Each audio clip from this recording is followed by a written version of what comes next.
AYOOLA praise OREOLUWA, and I'll be presenting on monologue.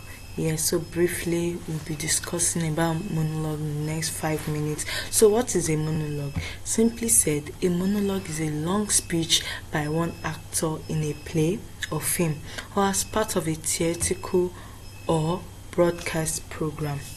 So a monologue is used to show a character's thoughts and emotions. Now, monologues help us review something about a character. They have distinct beginning, middle, and end, simply. Now, we are going to be looking at the 3 main types of monologue.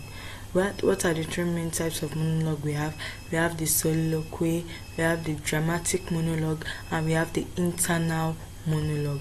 What is a soliloquy? A soliloquy is when a character speaks their thoughts aloud, typically when alone, while a dramatic monologue is directed towards another character or the audience. The character could be on stage, while the internal monologue is a character's inner thoughts, often conveyed through text or voiceover. So in internal monologue, we don't see the speaker's mouth moving, but we can hear what they are thinking in their mind, what is going on in their mind. Next, we are going to how to deliver a monologue. This is the basics of this lecture. How do we deliver a monologue? Now, we have 3 stages in delivering monologue. The first stage, which is preparation. Yes, you have to prepare before you deliver a monologue.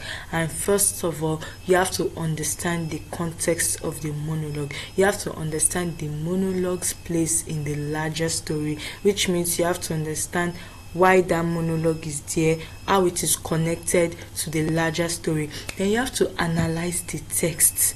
You pick up your monologue, you have to understand the emotional journey and mark sections of the monologue. Like we said a monologue has a beginning, has a middle, and has an end. So you have to understand those 3 points. Then you find the objective. What do I mean by objective? You identify what you are actually trying to derive with the monologue, what they want to achieve with their words. What does your character want to achieve? This will help you perform the monologue better.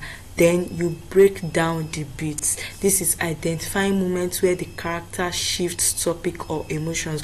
When are you low? Are you high? What kind of tone are you supposed to give to each lines, to the paragraph and to the next paragraph? How are you supposed to shift your emotions? And then you memorize your lines. You don't have to look at a book before you can say what is in your monologue. You have to say it from your head. Then you practice. You keep on practicing. You practice aloud so that you can get comfortable with the rhythm and flow of your monologue. Then you record yourself. You record yourself so that you can identify areas for improvement. You understand? When you record yourself and you watch over and over again, you get where you need to adjust, where you need to improve. And then you focus on authenticity. You make sure that you are using your natural voice and accent, unless specific ones are required. For instance, whether the play text is a South African play text, thereby you need to use a South African accent.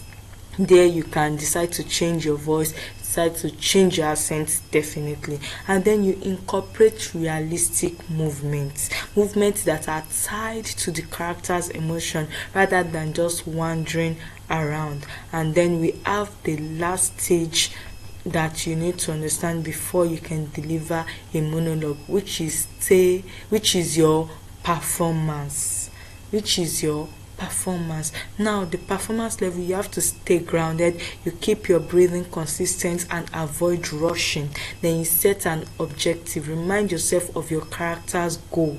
Then you maintain a consistent focus. Decide who you are speaking to and find a consistent spot to look at, so you don't just keep on roaming your eyes. And then you build to a climax. And then you embrace emotion. Allow the different beats to show true contrasting emotions, tones, and paces. So now we have